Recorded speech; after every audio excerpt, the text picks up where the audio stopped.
The first thing Lila Harrow noticed about the land was that it sounded empty. Not quiet. Empty. The kind of empty that made people stop looking before they had even started. Her older brothers had already done that from inside the lawyer's office. Grant had taken the South Farm. Owen had taken the rental house, the market account, and the 2 paved lots along Highway 16. And Lila had been handed 39 acres of tilted limestone, thorn cedar, sinkholes, and a north-facing bluff the county map labeled as Cold Hollow. No house, no barn, no recorded well, no timber worth cutting, no road that could survive a hard rain. Just a narrow strip of bad ground hanging off the Cumberland Plateau like something the rest of the farm had tried to shake loose. Grant laughed first, not loudly. That would have made it easier. He gave one small breath through his nose and looked down at the deed as if the paper had confirmed what he had always suspected. Owen leaned back in his chair, adjusted the cuff of his shirt, and said, "Well, at least Dad finally found a place as stubborn as she is." Lila did not answer. She sat at the end of the conference table with both hands folded in front of her, and her old search dog Moss lying under her boots. Moss was 8 years old, mostly shepherd, partly something larger and less polite, with a white muzzle, one torn ear, and amber eyes that missed very little. He lifted his head when Owen spoke. Lila touched 2 fingers to the fur between his shoulders. Not a command. Just a reminder. Not yet. The lawyer, Mrs. Pike, kept reading in the careful voice of a person who understood that families could turn dangerous without raising their volume. She explained the boundaries, the tax transfer, the access easement, the survey language. Lila listened to every word. 22 years as an Army combat engineer had taught her that the most important part of any document was usually the part everyone else wanted to hurry past. Grant stopped listening after he heard "no improvements." Owen stopped listening after he heard "assessed at 19,000." But Lila stayed with the details. Because her father had not been a careless man, Abel Harrow could fix a cracked joist by tapping it once with a hammer and hearing the weakness inside. He could stand in a field for 30 seconds and tell you where the water would run in a storm. He could look at a fence post and know whether it had another winter left in it. He was hard. He was spare. He wasted nothing. Not lumber, not breath, and certainly not land. So when Mrs. Pike slid the last page toward Lila and pointed to the signature line, Lila saw the small folded note tucked beneath the deed before either brother did. Mrs. Pike had not placed it there. Lila knew that immediately. The note was in her father's handwriting, square letters, hard corners, every line set down like it had been measured before it was written. Lila opened it under the table while Grant and Owen argued quietly about a tractor that was no longer her concern. There were only 7 words. For Lila, because she checks what others walk over. She read it once, then again. Then she folded it along the original crease and put it inside her jacket. Her face did not move. That was something else the Army had taught her. A room did not deserve your reaction just because it had created one. Grant stood when the meeting ended and put a hand on her shoulder, the same shoulder that still ached in damp weather from a blast wall that had failed on a road outside Mosul. "You decide you want out," he said. "Call me before you make a bad choice." Owen smiled like he was helping. "Seriously," he said, "don't put money into that place. Cold Hollow eats money." Lila looked at him. "Does it?" He blinked once, then shrugged. Everybody knows it. Everybody. That was the first warning. The most dangerous words in any county were "everybody knows," because once everybody knew something, almost nobody checked. Lila drove straight to Cold Hollow. She had meant to go home. That was the reasonable thing. Go back to the rental house outside Pine Gap, feed Moss, lay the deed out on the kitchen table, and read the survey with a clear head. But her truck turned onto the old quarry road before she had finished arguing with herself. The road narrowed after the first half-mile. Gravel gave way to clay. Clay gave way to ruts. The cedars leaned over both sides, wind-shaped and pale from years of surviving in soil too thin to be kind. At the end of the track, the bluff rose out of the hillside in broken shelves of gray stone. Cold Hollow did not look like an inheritance. It looked like a refusal. Lila parked where the ruts became a washout and stepped down into the wind. Moss jumped from the passenger seat and stood beside her without being told. He did what he always did in unfamiliar terrain. He made a map with his body. Nose down, ears loose, tail level, no fear, no excitement. Inventory. Lila let him work. She took the survey from her jacket pocket and looked from the paper to the land. The county had marked the parcel as steep, rocky, and unimproved. All true. But maps were honest only about what they knew how to measure. They did not measure why a man like Abel Harrow would leave a bad piece of ground to the one child who had spent her life finding weak points in things other people trusted. They did not measure the weight of 7 words folded in a jacket pocket. Lila followed the bluff line north. The wind came hard over the ridge, but halfway down the slope it shifted. Not much, just enough. A thin breath of colder air moved across her left hand. She stopped. Moss stopped too. His head turned toward a tangle of blackberry cane under a limestone shelf. The dog's body changed. Not alert, not alarmed. Certain. Lila pushed through the bramble and found a square cedar post leaning out of the dirt. It had been cut by hand, old, weathered silver, almost hidden by thorn and leaf rot. Below it, the ground dipped into a shallow depression. At the center of that depression was a slit in the stone no wider than her shoulders. Cold air flowed out of it in one steady line, not gusting like the ridge wind, not changing when the wind changed, just coming, like something underground had been breathing at the same pace for 100 years. Lila crouched and held her palm to the opening. The air was dry, clean, cold enough to raise the hair along her wrist. Moss put his nose near the crack, inhaled once, and backed away. Then he looked at her. Lila smiled for the first time that day. "Yeah," she said quietly. "I know." She went back to the truck for a flashlight, gloves, rope, and a pry bar. The first 5 feet of the opening were nearly blocked by fallen limestone and packed soil. The old cedar post had once marked something, but time had buried the reason. She cleared what she could by hand. She did not rush. Rock punished impatience. By late afternoon, she had opened enough space to belly crawl through sideways. Moss did not like it. He stood at the entrance with his torn ear angled forward and his whole body arguing against the plan. "Stay," Lila said. He sat. The obedience was perfect. The opinion was not hidden. Lila tied the rope to a live cedar, clipped it to her belt, and went in.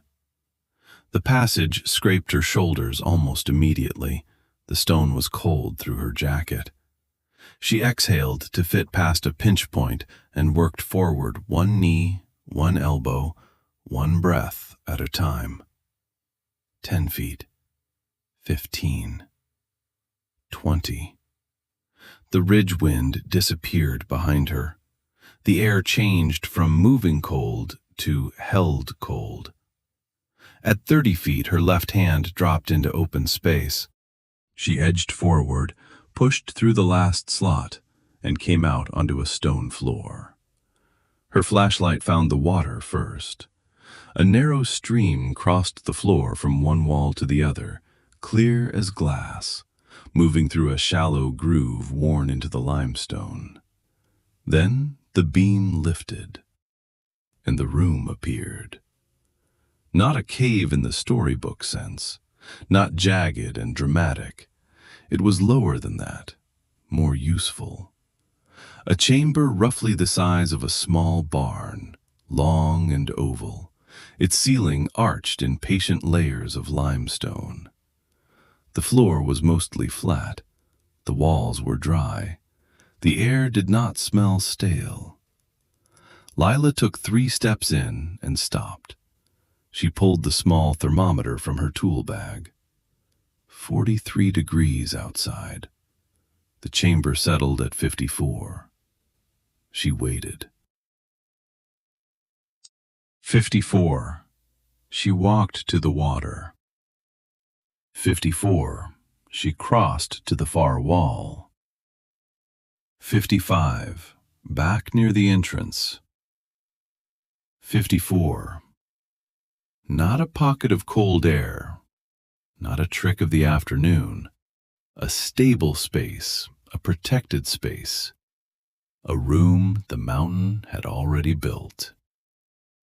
Lila stood under the stone ceiling with the flashlight hanging at her side and understood 2 things at once.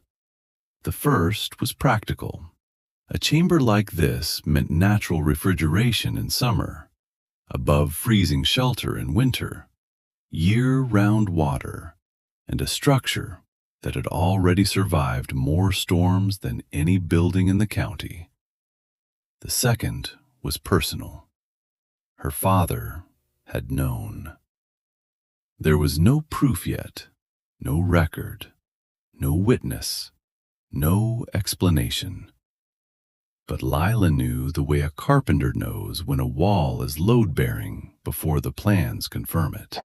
Abel Harrow had known this room was here, and he had left it to the only child who would crawl through rock before agreeing with everybody. She found the proof at the far wall. At first, it looked like a shadow cast by the light. Then she turned the beam sideways, nearly flat against the limestone, and the letters appeared.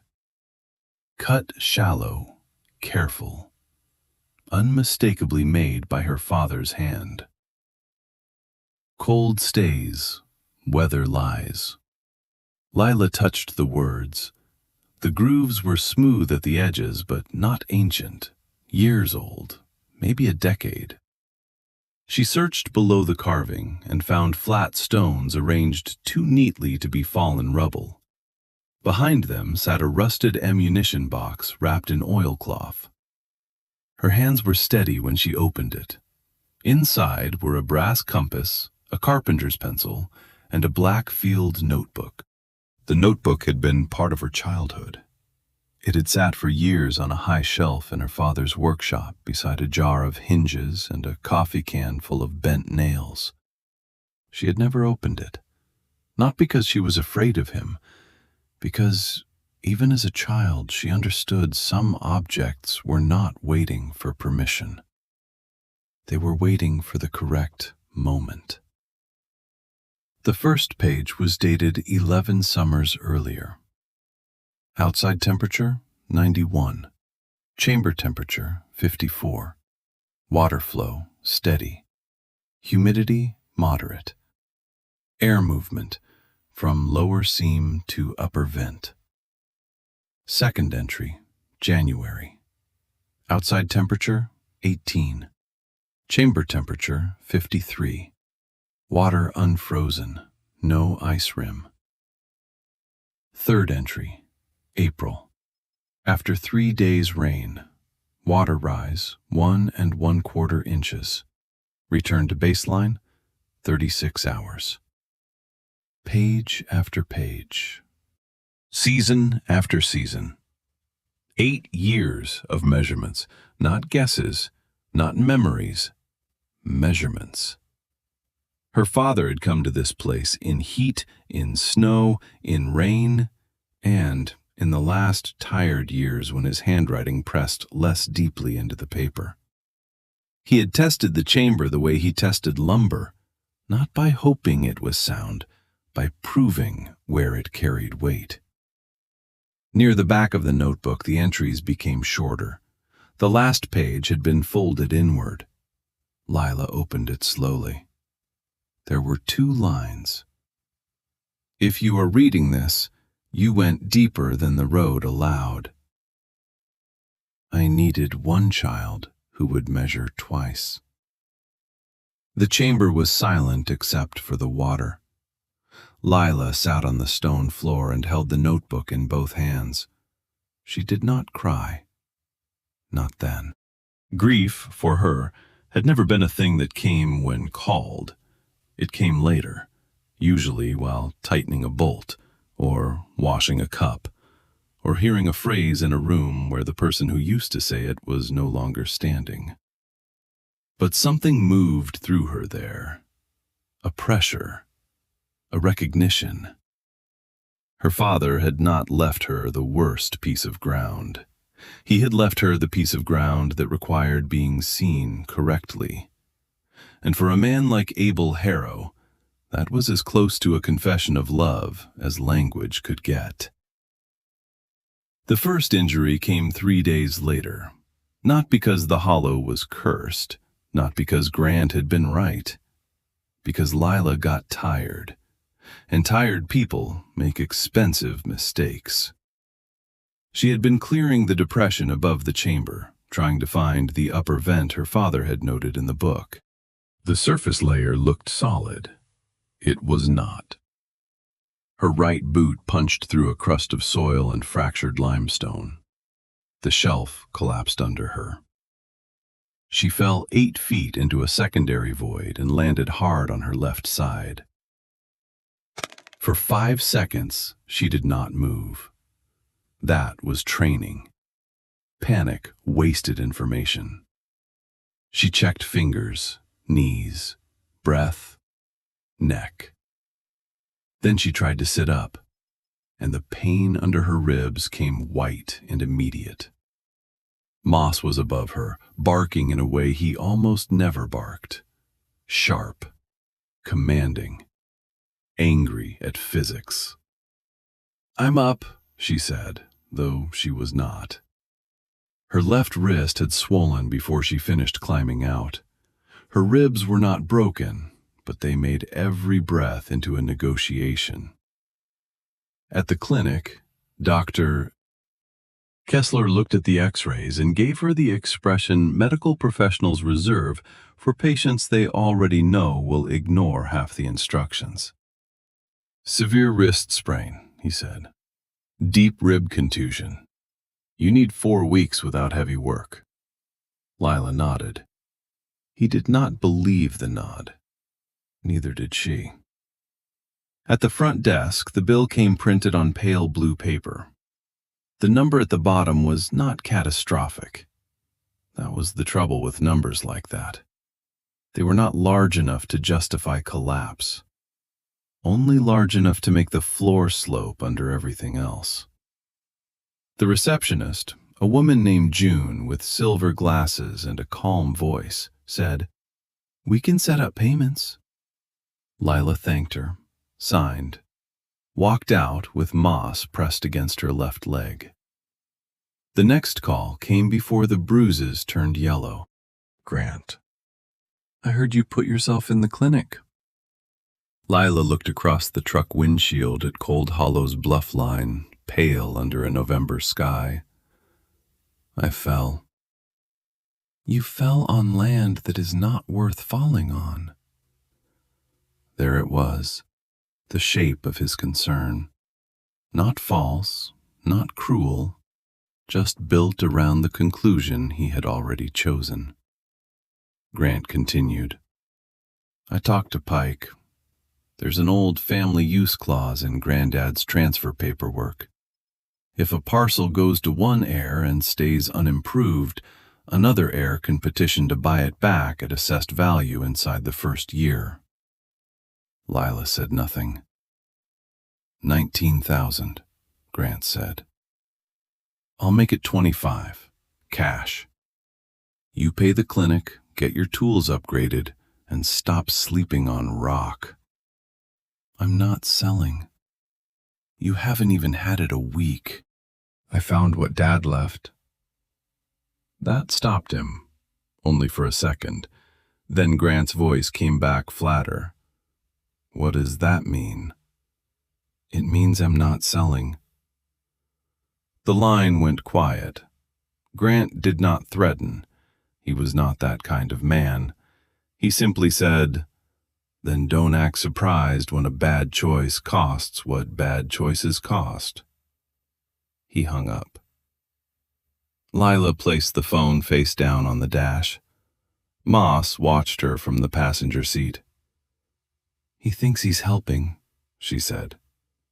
Moss blinked. Lila started the truck with her right hand and drove back to the hollow. Winter arrived, like a door closing.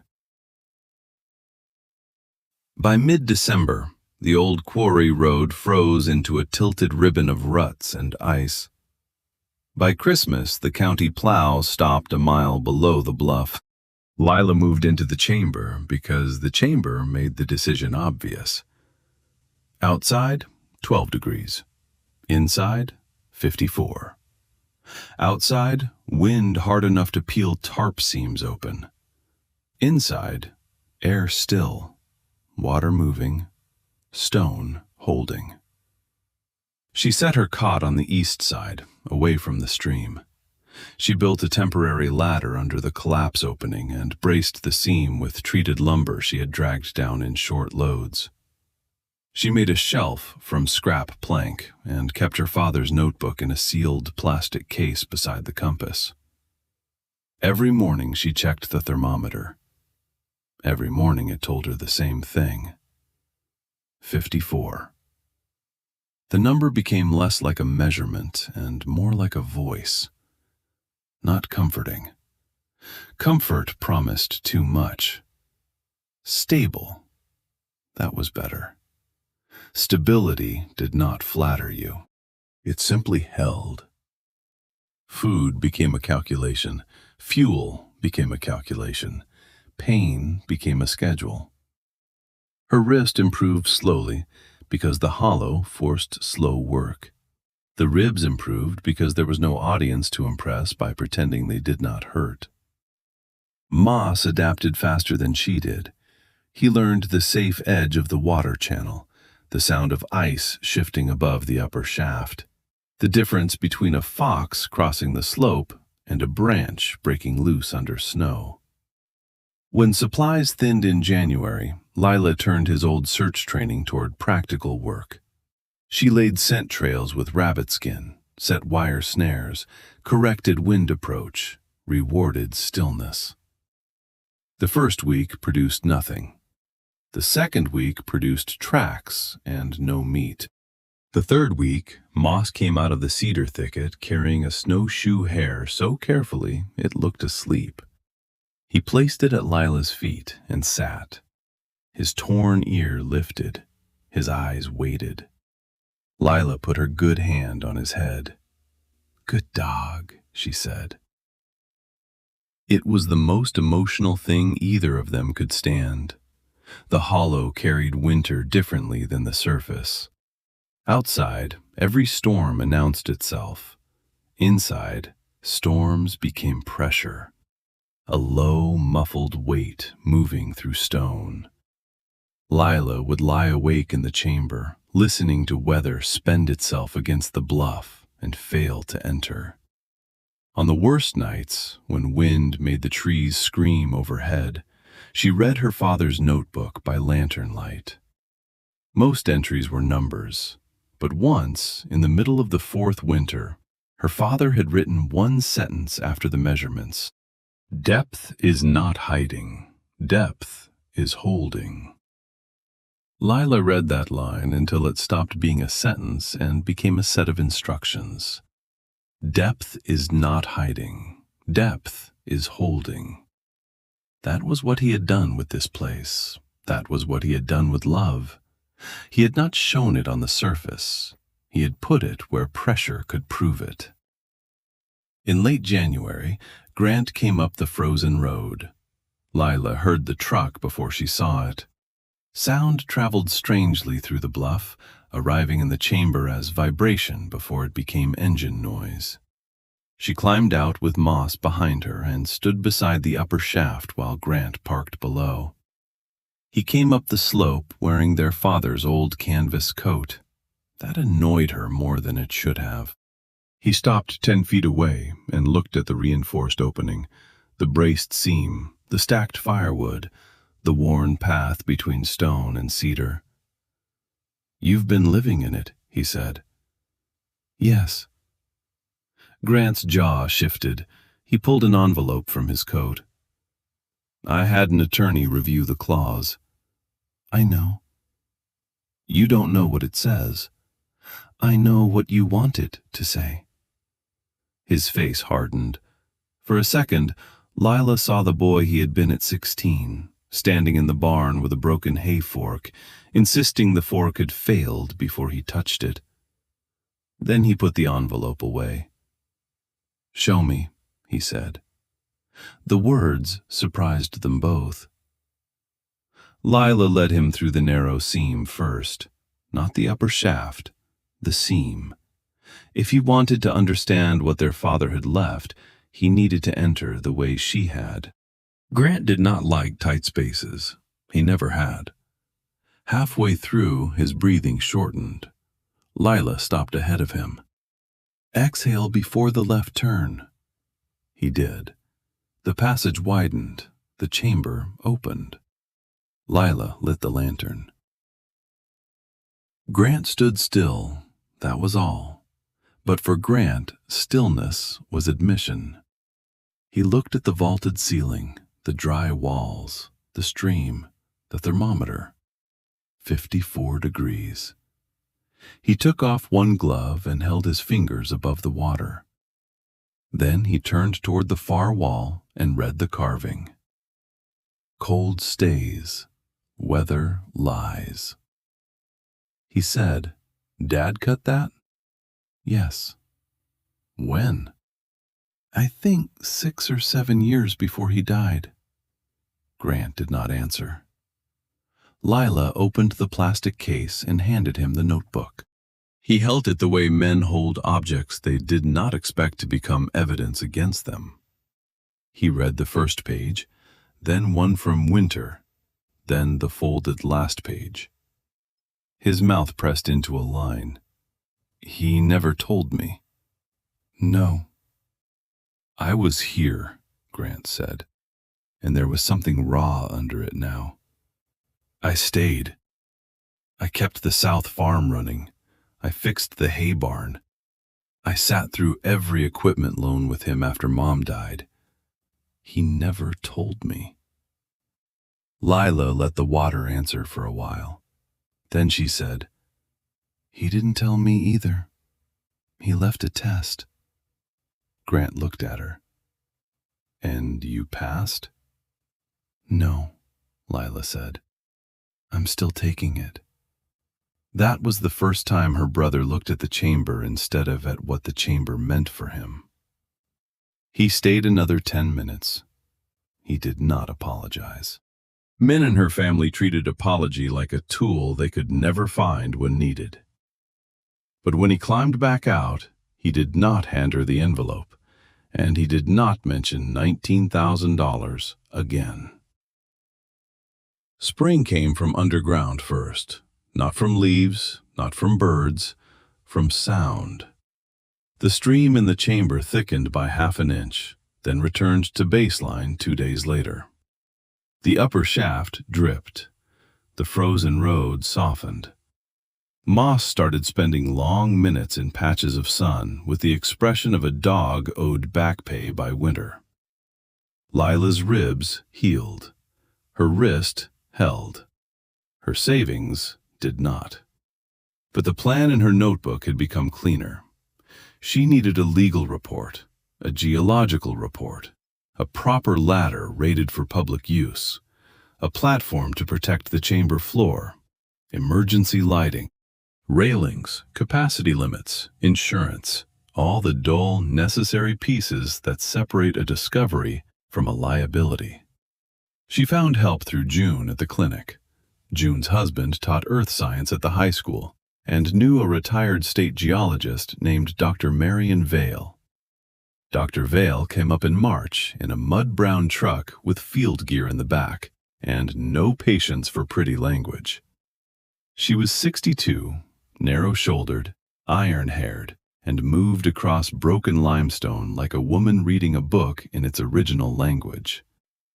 She examined the seam, the upper shaft, the water, the ceiling, the air vents. She took readings. She took samples. She asked for her father's notebook and read the entries with serious attention. At the end of 2 hours, she stood in the chamber with one hand resting on the wall. "This is not a simple cave," she said. Lila waited. "It is a buffered karst chamber with a deep spring feed and stable convective airflow through 2 vents. The water source is below frost depth. The stone mass is large enough to moderate temperature. That is why your readings hold." Dr. Vale looked up at the ceiling. "The collapse that injured you was a surface weakness, bad luck and thin caprock. But the chamber itself is sound, more sound than some permitted tourist caves I have inspected, frankly." "Can you write that?" "I can write what the evidence supports. That's all I need." Dr. Vale looked at her for the first time with something warmer than professional interest. "That should always be all anyone needs." Her preliminary report changed the county's tone, not quickly. Counties did not change tone quickly, but they changed it. The permit officer, a square man named Alvin Dodd, came up in April with a clipboard, a flashlight, and the facial expression of someone hoping the project would be impossible so he could go home early. It was not impossible, which irritated him. He inspected every anchor point Lila had installed, the upper shaft, the ladder frame, the emergency line, the drainage barrier around the stream. He asked Dr. Vale questions and listened carefully enough that Lila stopped disliking him. At the end, he said, "You need a structural sign-off, posted limits, guide present at all times, and no more than 6 people inside until review." "I can do that." He looked at the ladder again. "You built this?" "Yes." "It's not pretty." "No." He made a note. "It is correct." From Alvin Dodd, that was praise. The engineer cost more than Lila wanted to spend. So did insurance. So did the gravel for the lower parking pull-off. So did the steel handrail. The hollow did not eat money. It asked whether the money had a purpose. By May, Lila could answer. She opened Cold Hollow for its first guided visit on a Saturday morning with 6 people, 2 borrowed helmets, 4 new ones, Moss stationed at the top of the shaft, and her father's notebook displayed in a sealed case on a cedar stand she had built herself. She did not decorate the chamber. She did not name it something cute. She did not hang colored lights or install speakers or turn the place into a spectacle. She let the stone do its work. The first visitors descended one at a time. An older couple from Pine Gap, a widowed school bus driver, a mother and her 14-year-old son, and a retired mechanic who had told Lila at the parking area that he did not believe a cave could stay 54 degrees on a mountain in May. Inside, he stood under the thermometer and said nothing at all. That was better than belief. That was correction. Lila explained the chamber the way her father would have respected, plainly.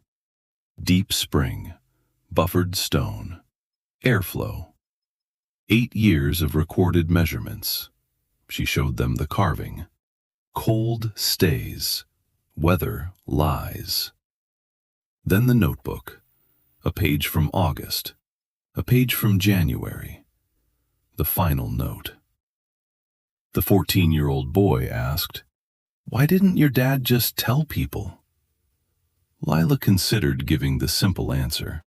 He was private, he was old-fashioned, he was difficult, all true, none complete. Finally she said, "I think he wanted to understand it before he asked anyone else to believe it." The boy nodded. The widowed bus driver stayed by the water after the others moved on. She looked at the channel for a long time and said, almost to herself, "Imagine something doing its job this long without being thanked." Lila looked at the water. "Yes," she said. "Imagine." Money came in slowly, enough to pay the clinic, enough to make the next permit upgrade possible, enough to repair the truck without borrowing from Grant.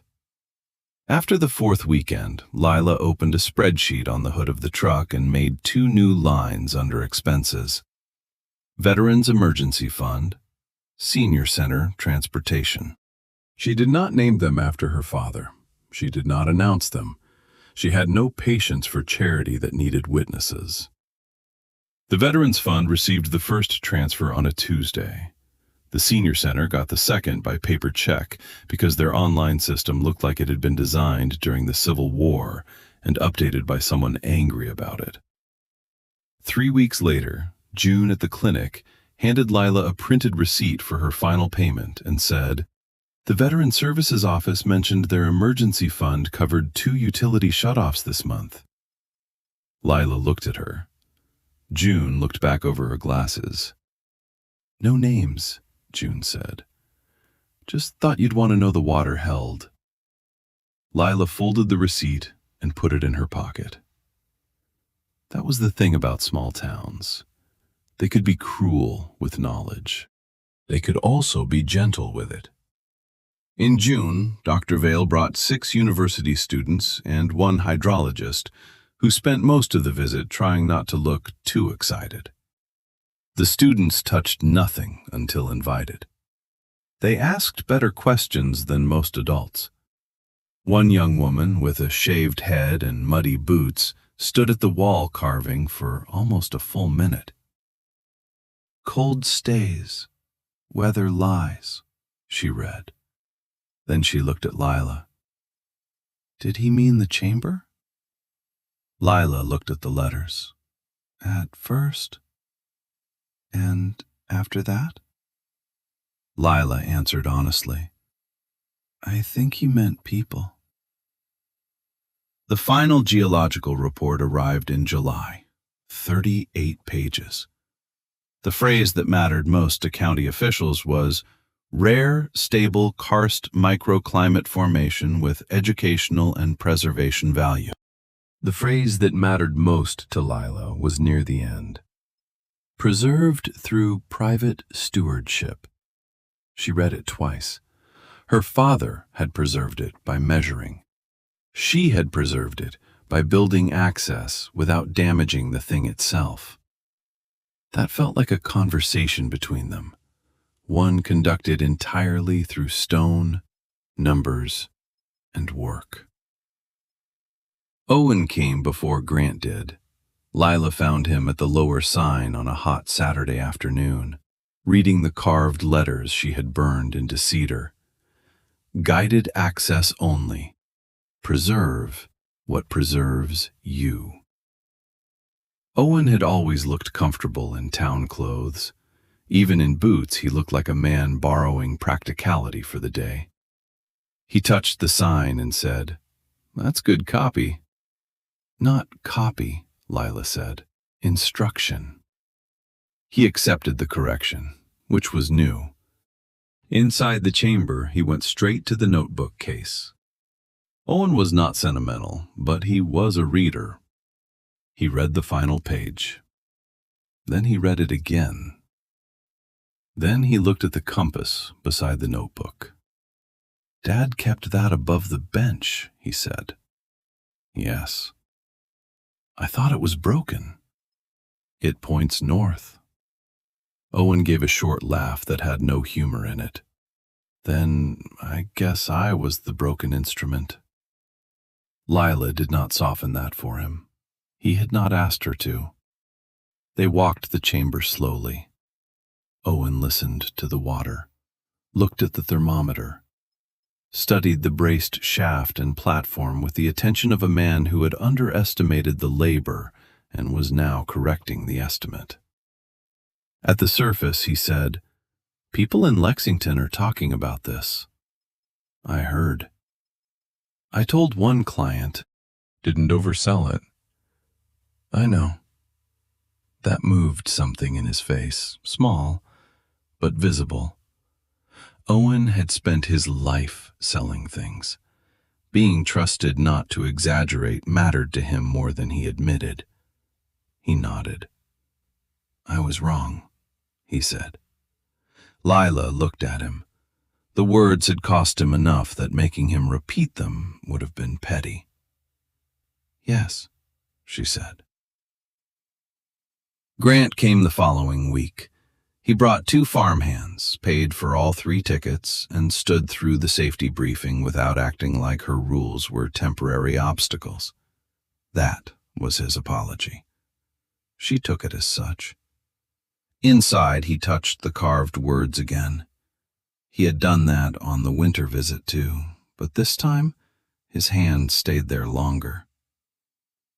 "Dad should have told us more," Grant said. Lila stood beside him. "Yes." "He trusted you with the part he couldn't explain." She turned toward him. That was as close as Grant had ever come to naming the wound without turning it into an argument. "I think he trusted me with the part that needed work," she said. Grant nodded slowly. Same thing in his language. Lila almost smiled. Maybe it was. That evening, after the visitors left and the ridge turned gold in the lowering sun, Lila drove to the senior center with an envelope. She planned to leave it at the front desk. That was the whole plan. Plans like that rarely survived contact with old men. Earl Mercer sat near the window with a paper cup of coffee and the posture of a man whose body had aged around a spine that still remembered orders. He watched Lila enter. "You're Abel Harrow's girl," he said. Lila stopped. "Yes." "I knew him from the VFW years ago." Lila walked closer. Earl's hands were large, knuckled, and still. "He talked about that hollow," Earl said. Lila did not sit until he pointed at the chair across from him. "He did?" 3 times in 20 years, which for Abel was a speech. The old man's mouth tilted.